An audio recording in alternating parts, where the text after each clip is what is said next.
ಸ್ನೇಹಿತರೆ, ಆಯತುಲ್ಲಾ ಅಲಿ ಖಾಮೆನಿ ಯಾರು? 86 ವರ್ಷದ ಅಜ್ಜ, ಇಸ್ರೇಲ್ ಮತ್ತು ಅಮೆರಿಕದ ನಂಬರ್ 1 ಟಾರ್ಗೆಟ್. ಯಾರು ಈ ಖಾಮೆನಿ? ಎಲ್ಲಿಂದ ಬಂದ್ರು ಈತ? ಸ್ನೇಹಿತರೆ, ಇರಾನ್ ಮತ್ತು ಇಸ್ರೇಲ್ ನಡುವಿನ ಸಂಘರ್ಷದಲ್ಲಿ ಟಾಪ್ ನೇಮ್, ದೊಡ್ಡ ಹೆಸರು ಆಯತುಲ್ಲಾ ಅಲಿ ಖಾಮೆನಿ. ಈ ಸಲ ಈ ಖಾಮೆನಿಯನ್ನ ಇಸ್ರೇಲ್ ಹತ್ಯೆ ಮಾಡಿಬಿಡ್ಬೋದು. ಈತ ಒಬ್ಬ ಹೋದ್ರೆ ಇಡೀ ಮಿಡಲ್ ಈಸ್ಟ್ ರಾಜಕೀಯ ಚೇಂಜ್ ಆಗುತ್ತೆ ಅಂತೆಲ್ಲ ಹೇಳಲಾಗ್ತಿತ್ತು. ಟ್ರಂಪ್ ಸ್ಕ್ರೀನ್ ಮೇಲೆ ನೋಡ್ತಾ ಇದ್ದೀರಾ ಪೋಸ್ಟ್, ಇವಾಗಲೇ ಹೊಡೆಯಲ್ಲ, ಇವಾಗಲೇ ಈತನನ್ನ ನಾವು ಹತ್ಯೆ ಮಾಡಲ್ಲ, ಯಾವ ಕ್ಷಣದಲ್ಲಿ ಬೇಕಾದ್ರೂ ಮಾಡೋ ತಾಕತ್ತಿದೆ, ಬಟ್ ಇವಾಗಲೇ ಮಾಡೋದಿಲ್ಲ ಅನ್ನೋ ಥರದಲ್ಲಿ ಒಂದು ಪೋಸ್ಟ್ ಹಾಕಿದ್ರು. ಇಸ್ರೇಲ್ ಕೂಡ ಈತ ಇನ್ಮೇಲೆ ಬದುಕೋಕೆ ಲಾಯಕ್ಕಿಲ್ಲ, ಈತ ಇಸ್ರೇಲ್ ಜನರ ರಕ್ತವನ್ನ ಕೈಗೆ ಅಂಟಿಸ್ಕೊಂಡಿರೋ ಮನುಷ್ಯ, ಈತನನ್ನ ಮುಗಿಸ್ಲೇಬೇಕು ಅಂತ ಹೇಳಿತ್ತು. ಆದ್ರೆ ಯುದ್ಧಕ್ಕೆ ತಾತ್ಕಾಲಿಕ ವಿರಾಮ ಬಂದಿದೆ. ಖಾಮೆನಿಗೆ ಏನೂ ಆಗಿಲ್ಲ. ಆದ್ರೆ ಇಷ್ಟೆಲ್ಲ ಆದ್ರೂ ಕೂಡ ಖಾಮೆನಿ ಬಂಕರ್ನಿಂದ ಹೊರಗೆ ಬಂದಿಲ್ಲ. ಈತ ಈಗಲೂ ಇಸ್ರೇಲ್ನ ಮೊಸಾದ್ ರೆಡಾರ್ನಲ್ಲೇ ಇದ್ದಾರೆ. ಇಡೀ ಜಗತ್ತಲ್ಲೇ ಅತಿ ಹೆಚ್ಚಿನ ಭದ್ರತೆ ಕೊಟ್ಟು ಅವ್ರನ್ನ ಕಾಪಾಡಲಾಗ್ತಿದೆ ಇರಾನ್ನಲ್ಲಿ. ಹಾಗಿದ್ರೆ ಇಂಥ ಖಾಮೆನಿ ಹಿನ್ನೆಲೆ ಏನು? ಇವರನ್ನ ಯಾಕೆ ಇಸ್ರೇಲ್ ಟಾರ್ಗೆಟ್ ಮಾಡ್ತಾ ಇದೆ? ಇವರ ಭಾರತ ಮತ್ತು ಕರ್ನಾಟಕ ಲಿಂಕ್ ಬಗ್ಗೆ ನಿಮಗೆಷ್ಟು ಗೊತ್ತು? ಎಸ್, ಭಾರತ ಮಾತ್ರ ಅಲ್ಲ, ಕರ್ನಾಟಕ ಲಿಂಕ್ ಬಗ್ಗೆ ನಿಮಗೆಷ್ಟು ಗೊತ್ತು? 86 ವರ್ಷ ಆಗಿದ್ರೂ ಕೂಡ ಇವರು ಇಷ್ಟು ಪವರ್ಫುಲ್ ಆಗಿರೋದು ಹೇಗೆ? ಮಿಡಲ್ ಈಸ್ಟ್ ರಾಜಕೀಯದಲ್ಲಿರೋ ಪ್ರಖ್ಯಾತಿ ಮತ್ತು ಕುಖ್ಯಾತಿ ಏನು ಖಾಮೆನಿಗೆ? ಇವರ ಕುಟುಂಬದ ಆಸ್ತಿ ಮತ್ತು ಇವರ ಸೇಡಿನ ರಾಜಕೀಯ ಎಲ್ಲವನ್ನ ನೋಡ್ತಾ ಹೋಗೋಣ. ಕಡೆ ತನಕ ಮಿಸ್ ಮಾಡಿದೆ ನೋಡಿ. ಅಲಿ ಖಾಮೆನಿ ಕಿರು ಇತಿಹಾಸ. ಸ್ನೇಹಿತರೆ, ಆಯತುಲ್ಲಾ ಅಲಿ ಖಾಮೆನಿ ಸದ್ಯ 86 ವರ್ಷದ ವಯೋವೃದ್ಧ ಸರ್ವಾಧಿಕಾರಿ. 1939 ಇರಾನ್ನಲ್ಲಿ ರಾಜರ ಆಳ್ವಿಕೆ ಇದ್ದಾಗ ಉತ್ತರ ಇರಾನ್ನಲ್ಲಿ ಮಶ್ಹಾದ್ ಸಿಟಿಯಲ್ಲಿ ಜನನ ಆಯಿತು. ತಂದೆ ಸೈಯದ್ ಜಾವೇದ್ ಖಾಮೆನಿ ಒಬ್ಬ ಇಸ್ಲಾಮಿಕ್ ಗುರುವಾಗಿದ್ರು. ಸೈಯದ್ ಜಾವೇದ್ಗಿದ್ದ 8 ಮಕ್ಕಳಲ್ಲಿ ಖಾಮೆನಿ 2ನೇಯವರು. ಕುಟುಂಬ ಕೂಡ ಅಂತ ಶ್ರೀಮಂತ ಏನಲ್ಲ. 4ನೇ ವಯಸ್ಸಿಗೆ ಧಾರ್ಮಿಕ ಶಿಕ್ಷಣ ಶುರು ಮಾಡಿದ ಖಾಮೆನಿ ತಂದೆಯಂತೆ ತಾವು ಧಾರ್ಮಿಕ ಗುರು ಆಗಬೇಕು ಅಂತ ಆಸೆ ಇಟ್ಕೊಂಡಿದ್ರು. 1958ರಿಂದ 64ರವರೆಗೆ ಧಾರ್ಮಿಕ ಶಿಕ್ಷಣವನ್ನ ಅಭ್ಯಾಸ ಮಾಡಿದ್ರು. ಒಂದ್ಸಲ ಇರಾಕ್ಗೂ ಹೋಗಿ ಅಧ್ಯಯನ ಮಾಡಿ ಬಂದಿರ್ತಾರೆ. ಅಷ್ಟೊತ್ತಿಗಾಗಲೇ ಇರಾನ್ನಲ್ಲಿ ರೆಜಾ ಶಾ ಪಹಲವಿ ವಿರುದ್ಧ, ಅಂದ್ರೆ ರಾಜರ ಆಡಳಿತದ ವಿರುದ್ಧ ಅಸಮಾಧಾನ ಶುರುವಾಗಿರುತ್ತೆ. ಇಸ್ಲಾಮಿಗೆ ಅಗೌರವ ತೋರ್ತಾ ಇದ್ದಾರೆ. ಅಮೆರಿಕ ಹಾಗೂ ಪಾಶ್ಚಿಮಾತ್ಯ ಸಂಸ್ಕೃತಿಯನ್ನ ಈ ರೆಜಾ ಶಾ ಪಹಲವಿ ಹೇರ್ತಾ ಇದ್ದಾರೆ. ಇಸ್ಲಾಮಿಕ್ ವಿದ್ವಾಂಸರನ್ನ ನೆಗ್ಲೆಕ್ಟ್ ಮಾಡ್ತಾ ಇದ್ದಾರೆ. ಇಡೀ ಇರಾನನ್ನೇ ಅಮೆರಿಕದ ಗುಲಾಮ ದೇಶವನ್ನಾಗಿ ಮಾಡ್ತಾ ಇದ್ದಾರೆ. ಇಸ್ಲಾಂ ಅಪಾಯದಲ್ಲಿದೆ ಅಂತ ಈತನ ವಿರುದ್ಧ ಚಳುವಳಿ ಶುರುವಾಗುತ್ತೆ. ರೋಹಲ್ಲಾ ಖೊಮೇನಿ ಮುಂದಾಳತ್ವದಲ್ಲಿ ದೊಡ್ಡ ಪ್ರತಿಭಟನೆಯಾಗುತ್ತೆ. ಯಾರು? ಆಯತುಲ್ಲಾ ಅಲಿ ಖಾಮೆನಿ ಮುಂದಾಳತ್ವದಲ್ಲಿ ಅಲ್ಲ, ರೋಹುಲ್ಲಾ ಖೊಮೇನಿ ಮುಂದಾಳತ್ವದಲ್ಲಿ. ಆ ಪ್ರತಿಭಟನೆಯಲ್ಲಿ ಅಲಿ ಖಾಮೆನಿ 6 ಬಾರಿ ಅರೆಸ್ಟ್ ಆಗ್ತಾರೆ, 3 ಬಾರಿ ಜೈಲಿಗೆ ಹೋಗ್ತಾರೆ. ಹೆಸರು ಕೇಳಿದ ತಕ್ಷಣ ರೋಹುಲ್ಲಾ ಖೊಮೇನಿ ಮತ್ತು ಈ ಆಯತುಲ್ಲಾ ಅಲಿ ಖಾಮೆನಿ ಇಬ್ಬರಿಗೂ ಸಂಬಂಧಿಕರಿರಬಹುದು ಅಂತ ಅನಿಸುತ್ತೆ. ಅಪ್ಪ ಮಗನು ಅಂತ ತುಂಬ ಜನ ಅನ್ಕೊಂಡಿರ್ಬೋದು. ಆದರೆ ಇವರಿಗೆ ಯಾವುದೇ ರಕ್ತ ಸಂಬಂಧ ಇಲ್ಲ, ಗುರು ಶಿಷ್ಯರ ಸಂಬಂಧ ಇತ್ತು. ರೋಹುಲ್ಲಾ ಖೊಮೇನಿ ಮೂಲತಃ ಸೆಂಟ್ರಲ್ ಇರಾನ್ ಅವರು. ಸ್ವಲ್ಪ ಕಾಲ ನಮ್ಮ ಉತ್ತರ ಪ್ರದೇಶದಲ್ಲಿದ್ದ ಈ ಕುಟುಂಬ ಆಮೇಲೆ ಮತ್ತೆ ತಮ್ಮ ಪೂರ್ವಜರಿದ್ದ ಖೊಮೇನ್ ಅಲ್ಲಿಗೆ ಹೋಯ್ತು. ಆ ಊರಿನಿಂದ ಇವರಿಗೆ ಈ ಹೆಸರು ಬಂದಿರೋದು. ಇನ್ನು ಈಗಿರೋ ಸರ್ವಾಧಿಕಾರಿ ಸುಪ್ರೀಂ ಲೀಡರ್ ಆಯತುಲ್ಲಾ ಅಲಿ ಖಾಮೆನಿಗೆ ಖಮೆನೆಹ್ ಅನ್ನೋ ಊರಿನಿಂದ ಹೆಸರು ಬಂದಿದೆ. ಇದು ಇರಾನ್ನ ಅಜರ್ಬೈಜಾನ್ ಪ್ರಾಂತ್ಯದಲ್ಲಿ ಬರುತ್ತೆ. ಇವರಿಬ್ಬರು ರಾಜಾಡಳಿತದ ವಿರುದ್ಧ ಹೋರಾಟ ಮಾಡ್ತಾ ಇರ್ತಾರೆ. ಇದೇ ಟೈಮ್ನಲ್ಲಿ, ಅಂದರೆ 1979ರಲ್ಲಿ ಇರಾನ್ನಲ್ಲಿ ಕ್ರಾಂತಿಯಾಗುತ್ತೆ. ರೋಹುಲ್ಲಾ ಖೊಮೇನಿ ಹೊಸ ಸರ್ವಾಧಿಕಾರಿಯಾಗಿ ಅಧಿಕಾರ ತಗೊಳ್ತಾರೆ. ಅಷ್ಟೊತ್ತಿಗಾಗಲೇ ರೋಹುಲ್ಲಾ ಖೊಮೇನಿ ಕ್ಯಾಂಪ್ನಲ್ಲಿ ಈ ಅಲಿ ಖಾಮೆನಿ ಗುರುತಿಸ್ಕೊಂಡಿರ್ತಾರೆ. ಹೋರಾಟ, ಜೈಲು ಮತ್ತು ಧಾರ್ಮಿಕ ಶ್ರದ್ಧೆಯಲ್ಲೂ ಹೆಸರು ಮಾಡಿದ್ರು. ಹೀಗಾಗಿ ಇವ್ರನ್ನ ತೆಹರಾನ್ನ ಫ್ರೈಡೇ ಪ್ರೇಯರ್ ಇಮಾಮ್ ಆಗಿ ನೇಮಕ ಮಾಡಲಾಗುತ್ತೆ. ಯಾರು? ಅಲಿ ಖಾಮೆನಿನ. ಇನ್ನು ಆಯತುಲ್ಲಾ ಆಗಿರೋದಿಲ್ಲ ಇವರು, ಅಲಿ ಖಾಮೆನಿ ಅಷ್ಟೇ ಹೆಸರು ಅವಾಗ. ಅದಾದ್ಮೇಲೆ ಇರಾನ್ನ ಉಪರಕ್ಷಣಾ ಸಚಿವರಾಗ್ತಾರೆ. ಪ್ರೇಯರ್ನ ಇಮಾಮ್ ಅದಾದ್ಮೇಲೆ ಇರಾನ್ನ ಉಪರಕ್ಷಣಾ ಸಚಿವ. ಜೊತೆಗೆ ಆಗಷ್ಟೇ ರಚನೆಯಾಗಿದ್ದ IRGC ಅಥವಾ ಇಸ್ಲಾಮಿಕ್ ರೆವಲ್ಯೂಷನರಿ ಗಾರ್ಡ್ ಕೋರ್ನ ಸೂಪರ್ವೈಸರ್ ಆಗಿನೂ ಬಡ್ತಿ ಪಡಿತಾರೆ. ಈ ಹೊತ್ತಲ್ಲಿ 1981ರಲ್ಲಿ ಆತ್ಮಾಹುತಿ ದಾಳಿ ಮಾಡಿ ಇವ್ರನ್ನ ಹತ್ಯೆ ಮಾಡೋ ಪ್ರಯತ್ನ ನಡೆಯುತ್ತೆ. ಎಡಪಂಥೀಯ ಚಿಂತನೆ ಅಳವಡಿಸಿಕೊಂಡಿದ್ದ MEK ಹೆಸರಿನ ಇಸ್ಲಾಮಿಕ್ ಗುಂಪು ಇವ್ರನ್ನ ಹತ್ಯೆ ಮಾಡೋ ಪ್ರಯತ್ನ ಮಾಡುತ್ತೆ. ಆದರೆ ಈತ ಗಾಯಗೊಂಡು ಬದುಕಿ ಉಳಿತಾರೆ. ಅಂದರೆ ಚುನಾವಣೆಯಲ್ಲಿ ಸ್ಪರ್ಧೆ ಮಾಡಿಸಿ ಇವರು ಗೆದ್ದು ಬಿಟ್ರು ಅಂತ ಸುಪ್ರೀಂ ಲೀಡರ್ ಆಗಿದ್ದ ರೋಹುಲ್ಲಾ ಖೊಮೇನಿ ಘೋಷಿಸ್ತಾರೆ. ಆ ಮೂಲಕ ಆರಂಭದಲ್ಲೇ ಇರಾನ್ನ ಆಡಳಿತದಲ್ಲಿ ಬಹುದೊಡ್ಡ ಪಾತ್ರ ನಿಭಾಯಿಸ್ತಾರೆ. ಆವಾಗಲೇ ತುಂಬ ಜನಕ್ಕೆ ಸ್ಪಷ್ಟ ಆಗಿರುತ್ತೆ, ರೋಹಲ್ಲಾ ಖೊಮೇನಿಯ ನಂತರ ಈ ಅಲಿ ಖಾಮಿನೈ ನೆಕ್ಸ್ಟ್ ಸುಪ್ರೀಂ ಲೀಡರ್ ಆಗಬಹುದು ಅಂತ. ಏನು ಸ್ನೇಹಿತರೆ, ವರದಿಯಲ್ಲಿ ಮುಂದುವರಿಯುವ ಮುನ್ನ 7 Sands ಟೂರಿಸಂ ಕಂಪನಿ ಶಿರಡಿ ಹಾಗೂ 3 ಜ್ಯೋತಿರ್ಲಿಂಗಗಳ 3 Night 4 Day ಪ್ರವಾಸವನ್ನ ಆಯೋಜಿಸಿದೆ. ಶಿರಡಿ ಸಾಯಿಬಾಬಾ, ಭೀಮಾಶಂಕರ, ನಾಶಿಕ್ ತ್ರಯಂಬಕೇಶ್ವರ, ಕೃಷ್ಣೇಶ್ವರ ಜ್ಯೋತಿರ್ಲಿಂಗ, ಅಜಂತ, ಎಲ್ಲೋರ ಇಲ್ಲೆಲ್ಲ ಹೋಗೋದಿರುತ್ತೆ. ಆಫರ್ ಪ್ರೈಸ್ 28,700 ರೂಪಾಯಿ ಮಾತ್ರ. ಪ್ಯಾಕೇಜ್ ನಲ್ಲಿ flight tickets, 3 star hotel stay, all meals, AC transport ವ್ಯವಸ್ಥೆ, 24/7 ಕನ್ನಡ ಟೂರ್ ಮ್ಯಾನೇಜರ್ ಸೌಲಭ್ಯ ಎಲ್ಲ ಇರುತ್ತೆ. ಹೊರಡೋ ದಿನ 28 ಜುಲೈ 2025. ಕೆಲವೇ ಸೀಟುಗಳು ಲಭ್ಯ. ಆಸಕ್ತರು ಈ ಕೂಡಲೇ ನಂಬರ್ಗೆ ಕಾಲ್ ಮಾಡಿ ನಿಮ್ಮ ಸೀಟನ್ನ ಕೂಡ ಬುಕ್ ಮಾಡಿ. ಬನ್ನೀಗ ವರದಿಯಲ್ಲಿ ಮುಂದುವರಿಯೋಣ. ತಮ್ಮ ಮೊದಲ ಭಾಷಣದಲ್ಲೇ ಅಮೆರಿಕ ವಿರುದ್ಧ ಅಲಿ ಖಾಮಿನೈ ಬೆಂಕಿ ಉಗುಳ್ತಾರೆ. ಅದೊಂದು ದೊಡ್ಡ ಸೈತಾನ, ಇಸ್ರೇಲ್ ಒಂದು ಸಣ್ಣ ಸೈತಾನ ಅಂತ ಬೆಂಕಿ ಉಗುಳ್ತಾರೆ. ಹಾಗೆ ನೋಡಿದ್ರೆ ರೋಹಲ್ಲಾ ಖೊಮೇನಿ ಈ ಘೋಷಣೆ ಮಾಡಿದ್ರು. ಗುರುವಿನ ಹೇಳಿಕೆಯನ್ನ ಅಲಿ ಖಾಮಿನೈ ಚಾಚು ತಪ್ಪದೆ ಪಾಲಿಸ್ತಾರೆ. ಅಮೆರಿಕದ ಬಂಡವಾಳಶಾಹಿ, ಕಮ್ಯುನಿಸ್ಟರ ಎಡಪಂಥ ಎಲ್ಲವನ್ನ ನಾನು ಎಲಿಮಿನೇಟ್ ಮಾಡ್ತೀನಿ ಅಂತ ಹೇಳ್ತಾರೆ. ದುರಂತ ಏನು ಗೊತ್ತಾ, ಇವರು ಈ ರೀತಿ ಅಧಿಕಾರಕ್ಕೆ ಬರೋಕೆ ಎಡಪಂಥೀಯರು ಸಪೋರ್ಟ್ ಮಾಡಿದ್ರು. ರೆಜಾ ಶಾ ಪಹ್ಲವಿ ವಿರುದ್ಧ ಹೋರಾಟ ನಡೀತಾ ಇದ್ದಾಗ ಸೋವಿಯತ್ ಅಮೆರಿಕ ಪರ ಇದ್ದ ಈತನನ್ನ ಇಳಿಸೋಕೆ ಇರಾನ್ನಲ್ಲಿ ಕಮ್ಯುನಿಸ್ಟರನ್ನ ಬಿಟ್ಟಿತ್ತು. ಅಧಿಕಾರಕ್ಕೆ ಇರೋ ತನಕವೂ ಖೊಮೇನಿ ಮತ್ತು ಖಾಮಿನೈ ಏನೂ ಮಾಡಲಿಲ್ಲ. ಆದರೆ ಒಂದ್ಸಲ ಅಧಿಕಾರಕ್ಕೆ ಬಂದ ಕೂಡಲೇ ಇಸ್ಲಾಂ ಬಿಟ್ಟು ಇನ್ನೇನು ಇರಂಗಿಲ್ಲ, ಎಡಪಂಥ ಇನ್ಯಾವ ಪಂಥನೂ ಇರಂಗಿಲ್ಲ ಅಂತ ಘೋಷಿಸಿದ್ರು. ಇದು ಖೊಮೇನಿ ಹಾಗೂ ನಂತರ ಈಗ ಖಾಮಿನೈ ಆಡಳಿತದ ಮೂಲ ಸಿದ್ಧಾಂತ. ಈ ರೀತಿ ಅಧ್ಯಕ್ಷರಾದ ಕೆಲ ದಿನಗಳಲ್ಲಿ ಇರಾನ್ ಇರಾಕ್ ವಿರುದ್ಧ ಯುದ್ಧ ಶುರುವಾಗುತ್ತೆ. IRGC ಮೇಲೆ ಬಲವಾದ ಹಿಡಿತ ಹೊಂದಿದ್ದ ಖಾಮಿನೈ ಇರಾಕ್ ವಿರುದ್ಧದ ಯುದ್ಧದಲ್ಲಿ ಪೂರ್ತಿಯಾಗಿ ತೊಡಗಿಸ್ಕೊಳ್ತಾರೆ. ಈ ಯುದ್ಧ ಭೂಮಿಗೆ ಹೋಗಿ ಫೋಟೋಶೂಟ್ ಎಲ್ಲ ಮಾಡಿಸ್ಕೊಂಡಿದ್ದಾರೆ. ವರ್ಷ ಕಳೀತಾ ಹಂತವಾಗಿ ಇರಾನನ್ನು ಕಂಟ್ರೋಲಿಗೆ ತಗೊಳ್ತಾರೆ. ಜೂನ್ 1989ರಲ್ಲಿ ರೋಹಲ್ಲಾ ಖೊಮೇನಿ ಸಾವನ್ನಪ್ಪಿದ ಮೇಲೆ ನೇರವಾಗಿ ಸುಪ್ರೀಂ ಲೀಡರ್ ಆಗ್ತಾರೆ. ಆಗ ಇವರನ್ನ ಕೂಡ ಗೌರವಾರ್ಥವಾಗಿ ಆಯತೊಲ್ಲಾ ಅಂತ ಕರೆಯಲಾಗುತ್ತೆ. ರೋಹಲ್ಲಾ ಖೊಮೇನಿ ಆಯತೊಲ್ಲಾ ಆಗಿದ್ರು. ಅಂದ್ರೆ ಇಸ್ಲಾಮಿಕ್ ಧಾರ್ಮಿಕ ಗುರುಗಳಲ್ಲಿ ಹೈ ರ್ಯಾಂಕಿಂಗ್ ವ್ಯಕ್ತಿಗೆ, ಟಾಪ್ ರ್ಯಾಂಕಿಂಗ್ ವ್ಯಕ್ತಿಗೆ ಆಯತೊಲ್ಲಾ ಅಂತ ಕರೆಯಲಾಗುತ್ತೆ ಇರಾನ್ನಲ್ಲಿ. ರೋಹಲ್ಲಾ ಖೊಮೇನಿ ಆಯತುಲ್ಲಾ ರೋಹಲ್ಲಾ ಖೊಮೇನಿ ಆಗಿದ್ರು. ಆದರೆ ಅಲಿ ಖಾಮಿನೈ ಆಯತುಲ್ಲಾ ಆಗಿರಲಿಲ್ಲ. ಈತ ಮಿಡಲ್ ರ್ಯಾಂಕ್ನ, ಮಧ್ಯಮ ರ್ಯಾಂಕ್ನ ಧಾರ್ಮಿಕ ಗುರು ಆಗಿದ್ರು, ಕ್ಲೆರಿಕ್ ಆಗಿದ್ರು.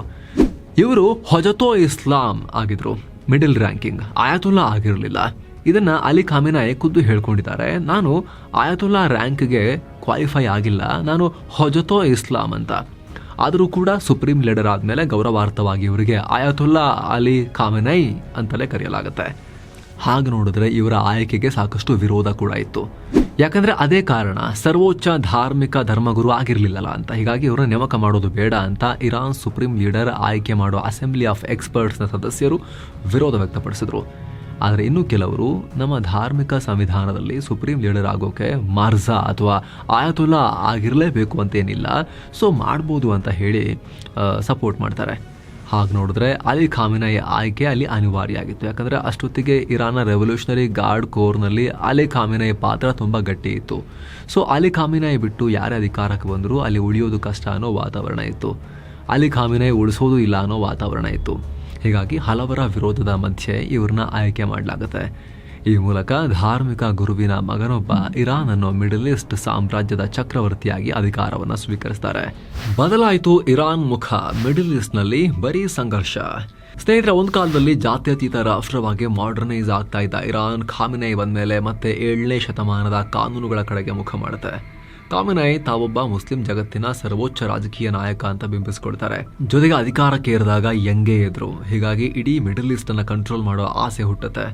ಅದಕ್ಕೆಲ್ಲ ಧರ್ಮವನ್ನ ಆಯುಧ ಮಾಡ್ಕೊಳ್ತಾರೆ. ಇಲ್ಲಿ ಅಲಿ ಖಾಮಿನೈ ಬಗ್ಗೆ ಒಬ್ಬೊಬ್ಬರಿಗೆ ಒಂದೊಂದು ರೀತಿ ಒಪಿನಿಯನ್ ಇರ್ಬೋದು. ಆದರೆ ಮಿಡಲ್ ಈಸ್ಟ್ ನಲ್ಲಿ ಈ ಪರಿ ಸಂಘರ್ಷ ಸೃಷ್ಟಿಯಾಗೋದ್ರ ಹಿಂದೆ ಖಾಮಿನೈ ಆಡಳಿತದ ಇರಾನ್ನ ಪಾತ್ರ ತುಂಬಾ ದೊಡ್ಡದು ಅನ್ನೋದನ್ನ ಯಾರೂ ಮರೆಯೋ ಹಾಗಿಲ್ಲ. ಯಾಕಂದ್ರೆ ಅಲಿ ಖಾಮಿನೈ ಅಧಿಕಾರ ವಹಿಸಿಕೊಳ್ಳೋಕು ಮುಂಚೆ ಮಿಡಲ್ ಈಸ್ಟ್ ನಲ್ಲಿ ಅಷ್ಟು ದೊಡ್ಡ ಮಟ್ಟದ ಸಂಘರ್ಷ ಇರಲಿಲ್ಲ. ನಿಜ, ಒಂದಷ್ಟು ಇಸ್ರೇಲ್ ಮತ್ತು ಅರಬ್ ರಾಷ್ಟ್ರಗಳ ಮಧ್ಯೆ ಹೊಡೆದಾಟ ಆಗ್ತಾ ಇತ್ತು. ಆದರೆ ಇತರ ಮುಸ್ಲಿಂ ರಾಷ್ಟ್ರಗಳ ಒಳಗೂ ಅರಬ್ ರಾಷ್ಟ್ರಗಳ ಒಳಗೂ ಇರಾನ್ ಆಂತರಿಕ ಸಂಘರ್ಷವನ್ನ ಇನ್ನಷ್ಟು ಜಾಸ್ತಿ ಮಾಡ್ತು. ಆಮೇಲೆ ಸಿರಿಯಾ, ಇರಾಕ್, ಲೆಬನಾನ್ಗಳಂತೂ ಈ ಹೊಡೆದಾಟದಲ್ಲಿ ನರಕ ಅದು ದೇಶಗಳೇ ತುಂಡಾಗೋ ಮಟ್ಟಿಗೆ. ಅಮೆರಿಕದ ಸಾಮ್ರಾಜ್ಯಶಾಹಿಗೆ ನಾನು ಪೆಟ್ಟುಕೊಡ್ತೀನಿ ಅಂತ ನಿಂತ್ಕೊಂಡ ಇರಾನ್ ಈ ಭಾಗದಲ್ಲಿ ತನ್ನದೇ ಕೂಟವನ್ನು ಕಟ್ಕೊಳ್ತು. ಸುನ್ನಿ ಆಡಳಿತ ಇರೋ ಅರಬ್ ರಾಷ್ಟ್ರಗಳಲ್ಲಿ ಸುನ್ನಿ ವರ್ಸಸ್ ಶಿಯಾ ಅಂತ, ಇಸ್ರೇಲ್ನ ವಿಚಾರ ಬಂದಾಗ ಮುಸ್ಲಿಮರು ವರ್ಸಸ್ ಯಹೂದಿಗಳು ಅಂತ ನರೇಟಿವ್ ಕ್ರಿಯೇಟ್ ಮಾಡಿದ್ರು. ಸೌದಿ, UAE ಅಕ್ಕಪಕ್ಕ ಯೆಮೆನ್ನಲ್ಲಿ ಅರ್ಧ ರಾಷ್ಟ್ರವನ್ನೇ ತುಂಡು ಮಾಡಿ ಅಲ್ಲಿ ಅಲ್ಲಿ ಸುನ್ನಿ ವರ್ಸಸ್ ಶಿಯಾ ಫೈಟ್ ಮಾಡಿಸಿ ಹೂತಿಗಳು ಶಿಯಾಗಳು, ಯೆಮೆನ್ನಲ್ಲಿ ಮೇಲ್ಭಾಗದಲ್ಲೆಲ್ಲ ಸುನ್ನಿಗಳಿದ್ದಾರೆ, ದಕ್ಷಿಣ ಭಾಗದಲ್ಲೆಲ್ಲ ಶಿಯಾಗಳಿದ್ದಾರೆ, ಕಂಟ್ರೋಲ್ ನಮಗೆ ಬೇಕು ಅಥವಾ ಸಪರೇಟ್ ಕಂಟ್ರಿ ಬೇಕು ಅಂಥೇಳಿ ಅಲ್ಲಿ ಬಡಿದಾಟ ಶುರು ಮಾಡಿಸಿ ಹೂತಿಗಳಿಗೆ ಬೆಂಬಲ ಕೊಟ್ಟು ಶಿಯಾ ವರ್ಸಸ್ ಸುನ್ನಿ ಫೈಟ್ ಮಾಡಿಸಿದ್ರು. ಆದರೆ ಅದೇ ಪ್ಯಾಲೆಸ್ತೇನ್ ವಿಚಾರಕ್ಕೆ ಬಂದಾಗ, ಗಾಜಾ ವಿಚಾರ ಬಂದಾಗ ಸುನ್ನಿ ಪಡೆ ಹಮಾಸ್ಗೆನೆ ಇರಾನ್ ಸಪೋರ್ಟ್ ಮಾಡ್ತು. ಇಸ್ರೇಲ್ ಸುತ್ತ ಪ್ರಾಕ್ಸಿ ಬಲೆಯನ್ನ ಕಟ್ಟಲಾಯಿತು. ಇದನ್ನ ಆಕ್ಸಿಸ್ ಆಫ್ ರೆಸಿಸ್ಟೆನ್ಸ್ ಅಂತ ಕರೀತು. ಆಕ್ಸಿಸ್ ಆಫ್ ರೆಸಿಸ್ಟೆನ್ಸ್ ಅಥವಾ ರಿಂಗ್ ಆಫ್ ಫೈರ್ ಅಂತ ಕರೆಯಲಾಗುತ್ತೆ. ಯಾರು? ಲೆಬನಾನ್ನಲ್ಲಿ ಹಿಜ್ಬುಲ್ಲಾ, ಪ್ಯಾಲೆಸ್ತೇನ್ನಲ್ಲಿ ಹಮಾಸ್, ಸಿರಿಯಾದಲ್ಲಿ ಜಿಹಾದಿಗಳ ಸೇನೆ, ಆಮೇಲೆ ಯೆಮೆನ್ನಲ್ಲಿ ಹೂತಿಗಳು. ಒಟ್ಟಾರೆ Lebanon, Syria, Yemen, Palestine, Saudi, Bahrain ಎಲ್ಲ ಕಡೆ ಪ್ರಾಕ್ಸಿಗಳ ಕಾಟ ಹೆಚ್ಚಾಯಿತು. ಅಲ್ಲಿಂದ ಇಲ್ಲಿ ತನಕ ಈ ಪ್ರಾಕ್ಸಿಗಳಿಗೆ ಬೇಕಾದ ಹಣ ಮತ್ತು ಆಯುಧವನ್ನು ಇದೇ ಖಾಮೆನಿ ಆಡಳಿತ ಕೊಡ್ತಾ ಬಂದಿರೋದು. ಹಾಗಂತ ಇರಾನ್ ಏನು ನೇರ ಯುದ್ಧಕ್ಕೆ ಹೋಗಲಿಲ್ಲ. ಮಿಡಲ್ ಈಸ್ಟ್ ಅಷ್ಟೆಲ್ಲ ಹೊತ್ತಿ ಉರಿತಾ ಇದ್ರು ಕೂಡ ಇರಾನ್ 2 ಯುದ್ಧ ಬಿಟ್ಟರೆ ತಾನು ನೇರವಾಗಿ ಜಾಸ್ತಿ ಫೈಟ್ ಮಾಡಲೇ ಇಲ್ಲ. ತಾನು ಜಮ್ಮಂತ ಆರಾಮಾಗಿ ದೂರದಲ್ಲಿ ಕೂತ್ಕೊಂಡು ರಿಮೋಟ್ ಕಂಟ್ರೋಲ್ ಮೂಲಕ ಹೊರಗಡೆ ಎಲ್ಲ ಆಪರೇಟ್ ಮಾಡಿಸ್ತು ಈ ಪ್ರಾಕ್ಸಿಗಳನ್ನು. ಕೆಲವರಿಗೆ ನಾಯಕ, ಕೆಲವರಿಗೆ ಖಳನಾಯಕ. ಖಾಮೆನಿ ಭರ್ತಿ 36 ವರ್ಷ ಆಡಳಿತ ಮಾಡಿದ್ದಾರೆ. ಈ ಸುದೀರ್ಘ ಆಡಳಿತದ ಬಗ್ಗೆ ಒಬ್ಬೊಬ್ಬರಿಗೆ ಒಂದೊಂದು ರೀತಿ ಒಪಿನಿಯನ್ ಇದೆ. ಕೆಲವರು ಖಾಮೆನಿ ಒಬ್ಬ ಬಲಿಷ್ಠ ಆಡಳಿತಗಾರ, ಸುಪ್ರೀಂ ಲೀಡರ್, ಅಂದರೆ ಅಮೆರಿಕ ಮತ್ತು ಇಸ್ರೇಲ್ ಅನ್ನೋ ಶತ್ರುವಿನ ವಿರುದ್ಧ ಇರಾನನ್ನು ಗಟ್ಟಿಯಾಗಿ ನಿಲ್ಲಿಸಿದ್ದಾರೆ ಅಂತ ಸಪೋರ್ಟ್ ಮಾಡಿದ್ರೆ, ಇರಾನ್ ಅಣುಶಕ್ತ ಮಾಡೋಕ್ಕೆ ಪ್ರಯತ್ನ ಪಡ್ತಿದ್ದಾರೆ ಅಂತ ಹೇಳಿ ಪ್ರತಿಪಾದಿಸಿದ್ರೆ, ಇನ್ನೊಂದು ವರ್ಗಕ್ಕೆ ಬೇರೆದೇ ಒಪಿನಿಯನ್ ಇದೆ. ಇರಾನನ್ನೇ ಹಾಳು ಮಾಡಿದ ನಾಯಕ ಅಂತ ಇವ್ರನ್ನ ವಿರೋಧಿಸಲಾಗುತ್ತೆ. ಯಾಕಂದರೆ ಜಗತ್ತಿನ 10% ತೈಲ ಹೊಂದಿರೋ ಇರಾನ್ ಜಗತ್ತಿನ 16% ನ್ಯಾಚುರಲ್ ಗ್ಯಾಸನ್ನು ಹೊಂದಿದೆ. ಎಲ್ಲ ಸರಿಯಾಗಿ ಬಳಕೆಯಾಗಿದ್ದರೆ ಸೌದಿ ಲೆವೆಲ್ಗೆ, UAE ಲೆವೆಲ್ಗೆ ಶ್ರೀಮಂತ ಅರಬ್ ರಾಷ್ಟ್ರ ಆಗಿರ್ತಾ ಇತ್ತು ಇರಾನ್. 9 ಕೋಟಿ ಪಾಪ್ಯುಲೇಷನ್ ಕೂಡ ಇದೆ. ಎಲ್ಲ ರೀತಿಯ ಸಂಪನ್ಮೂಲ ಅವ್ರ ಹತ್ರ ಇದೆ. ಇಂಟೆಲಿಜೆಂಟ್ ಪಾಪ್ಯುಲೇಷನ್ ಕೂಡ ಅವ್ರ ಹತ್ರ ಇತ್ತು. ಆದರೆ ಮತಾಂಧತೆಯ ನೆರಳಲ್ಲಿ ಆ ರಾಷ್ಟ್ರವನ್ನು ಕಂಪ್ಲೀಟಾಗಿ ಅದರ ಗ್ರೋತನ್ನು ಕಟ್ ಮಾಡಿ ಮಡಚಿ ಮೂಲೆಯಲ್ಲಿ ಕೂರಿಸೋ ರೀತಿಯಲ್ಲಿ 3 ದಶಕಕ್ಕೂ ಅಧಿಕ ಕಾಲ ಖಾಮೆನಿ ಅದರ ಮೇಲೆ ಪ್ರಹಾರ ಮಾಡಿದ್ರು ಇರಾನ್ ಮೇಲೆ ಅಂತ ಹೇಳಿ ಟೀಕೆ ಮಾಡಲಾಗುತ್ತೆ. 8.9% ನಿರುದ್ಯೋಗ, 43% ಹಣದುಬ್ಬರ, ಅಷ್ಟೆಲ್ಲ ತೈಲ ಎದುರು ಮಾರಿ ದುಡ್ಡು ಮಾಡೋಕ್ಕೆ ಆಗದೇ ಇರುವಂಥ ಸಿಚುವೇಶನ್. ಹೀಗಾಗಿ ಜನಕ್ಕೆ ಅಸಮಾಧಾನ ಕೂಡ ಇದೆ. ಜೊತೆಗೆ ಖಾಮೆನಿ ಕಟ್ಕೊಂಡಿರೋ ಇಸ್ಲಾಮಿಕ್ ರೆವಲ್ಯೂಷನರಿ ಗಾರ್ಡ್ ಕೋರ್ ವಿರುದ್ಧ ಸಾಕಷ್ಟು ಅಸಮಾಧಾನ ಕೂಡ ಇದೆ. ಸ್ನೇಹಿತರೆ, ಈ IRGC ಕೂಡ ಖಾಮೆನಿ ಜೀವನದಲ್ಲಿ ತುಂಬ ಮಹತ್ವದ್ದು. ಇವರು ಯಾವ ಮಟ್ಟಿಗೆ ಪ್ರಭಾವ ಹೊಂದಿದ್ದಾರೆ ಅಂದರೆ ಬರೀ ಭದ್ರತೆ ಮಾತ್ರ ಅಲ್ಲ, ಇರಾನ್ನ 3/2 ಆರ್ಥಿಕತೆಯನ್ನು ಇವತ್ತಿಗೂ ಕಂಟ್ರೋಲ್ ಮಾಡ್ತಾರೆ. ಇರಾನ್ಗೆ ಬರೋ ಎಲ್ಲ ಕಾಂಟ್ರಾಕ್ಟ್ಗಳು ಇವರ ಕೈಗೆ ಹೋಗುತ್ತೆ. ಡ್ಯಾಮ್ನಿಂದ ರೋಡ್ ತನಕ ಎಲ್ಲವನ್ನು ನಿರ್ಮಾಣ ಮಾಡ್ತಾರೆ. ಕನಿಷ್ಠ 10 ಲಕ್ಷ ಸೈನಿಕರಿರೋ ಈ ಪಡೆಯಲ್ಲಿ ಪ್ರತ್ಯೇಕ ಭೂಸೇನೆ, ನೇವಿ, ವಾಯುಪಡೆ ಎಲ್ಲ ಇದೆ. ವರ್ಷಕ್ಕೆ $15 ಬಿಲಿಯನ್ ಹಣವನ್ನು ಖರ್ಚು ಮಾಡ್ತಿರೋ ಈ ಸೇನೆಯನ್ನು ಇಸ್ಲಾಮಿಕ್ ಇರಾನ್ನ ಕಾವಲುಗಾರ ಅಂತ ಖಾಮೆನಿ ಕರೀತಾರೆ. ಆದರೆ ತುಂಬ ಜನರಿಗೆ ಇದ್ರ ಮೇಲೆ ಸಿಟ್ಟಿದೆ. ಕಾನೂನು, ನ್ಯಾಯ, ವಿದೇಶಾಂಗ ನೀತಿ ಎಲ್ಲವನ್ನ ಇವರೇ ಡಿಸೈಡ್ ಮಾಡ್ತಾರೆ. ಬಿಸ್ನೆಸ್ಸು ಇವರೇ ಮಾಡ್ತಾರೆ, ಕಾಂಟ್ರಾಕ್ಟು ಇವರೇ ತಗೊಳ್ತಾರೆ. ಸುಖ ಸುಮ್ಮನೆ ಅಮೆರಿಕ ಜೊತೆಗೆ ಕದನಕ್ಕಿಳಿದು ನಿರ್ಬಂಧ ಹಾಕಿಸ್ಕೊಂಡಿದ್ದಾರೆ. ಖಾಮೆನಿ ವಿರೋಧಿಗಳನ್ನು ಹತ್ತಿಕ್ಕೋಗಿದ್ದನ್ನು ಯೂಸ್ ಮಾಡಲಾಗುತ್ತೆ. ಹೋರಾಟ ಮಾಡಿದ್ರೆ ಮರಣದಂಡನೆಯನ್ನು ಕೊಡ್ತಾರೆ, ಮಾರಣ ಹೋಮ ಮಾಡ್ತಾರೆ. ಈ ರೀತಿಯ ಆರೋಪಗಳನ್ನು ಇವ್ರ ಮೇಲೆ ಮಾಡಲಾಗುತ್ತೆ. ಭಾರತ ಮತ್ತು ಖಾಮೆನಿ ಸಂಬಂಧ. ಸ್ನೇಹಿತರೆ, ರೆಜಾ ಶಾ ಪಹಲವಿ ಇದ್ದಾಗ ಆತ ಕಂಪ್ಲೀಟ್ ಆಗಿ ಭಾರತದ ವಿರುದ್ಧ ಇದ್ದಂಥ ವ್ಯಕ್ತಿ, ಪಾಕಿಸ್ತಾನಕ್ಕೆ ಫುಲ್ ಸಪೋರ್ಟ್ ಮಾಡ್ತಿದ್ದಂಥ ವ್ಯಕ್ತಿ. ಆದರೆ ಖಾಮೆನಿಗಳ ಆಡಳಿತದ ಅವಧಿಯಲ್ಲಿ ಭಾರತದ ವಿಚಾರದಲ್ಲಿ ಇರಾನ್ ನ್ಯೂಟ್ರಲ್ ಆಗಿದೆ. ಇರಾನ್ ಪಾಕಿಸ್ತಾನದ ಪರವೂ ಹೆಚ್ಚು ವಾಲ್ತಾ ಇಲ್ಲ, ಹಾಗಂತ ಪೂರ್ತಿಯಾಗಿ ಭಾರತದ ಪರನೂ ಇಲ್ಲ. ಇತ್ತೀಚಿನ ವರ್ಷಗಳಲ್ಲಿ ಖಾಮೆನಿ ಮತ್ತು ಇರಾನ್ ಕಾಶ್ಮೀರ ವಿಚಾರದಲ್ಲಿ ಭಾರತದ ವಿರುದ್ಧ ಹೇಳಿಕೆ ಕೊಡ್ತಾ ಭಾರತೀಯರನ್ನು ಕೆಣಕೋ ಪ್ರಯತ್ನವನ್ನು ಮಾಡ್ತಾ ಇದ್ದಾರೆ. ನೀವು ಸ್ಕ್ರೀನ್ ಮೇಲೆ ನೋಡ್ತಾ ಇದ್ದೀರಾ. ಭಾರತವು ಕೂಡ ಅದಕ್ಕೆ ಸ್ಟ್ರಾಂಗ್ ಆಗಿ ರಿಯಾಕ್ಷನ್ಗಳನ್ನು ಕೊಟ್ಟಿದೆ. ಆದರೆ ಮೊದಲಿನ ರೆಜಾ ಶಾ ಪಹಲವಿಯ ಕಾಲಕ್ಕೆ ಹೋಲಿಸಿದ್ರೆ ಇರಾನ್ ಭಾರತ ಸಂಬಂಧ ಪರವಾಗಿಲ್ಲ. ಚಾಬಹಾರ್ನಂಥ ಸ್ಟ್ರಾಟಜಿಕ್ ಪೋರ್ಟನ್ನು ಭಾರತಕ್ಕೆ ಈ ಖಾಮೆನಿಗಳ ಕಾಲದಲ್ಲೇ ಆ ಪೋರ್ಟನ್ನು ಭಾರತಕ್ಕೆ ನೀವು ಅದನ್ನು ಕಟ್ಟಿ ಮ್ಯಾನೇಜ್ ಮಾಡ್ಕೊಳ್ಳಿ ಅಂತ ಬಿಟ್ಕೊಡ್ಲಾಗಿದೆ. ಇಂಥ ಖಾಮೆನಿಗೆ ಕರ್ನಾಟಕದೊಂದಿಗೂ ಒಂದು ಲಿಂಕ್ ಇದೆ ಅನ್ನೋದು ಇಂಟ್ರೆಸ್ಟಿಂಗ್ ವಿಚಾರ.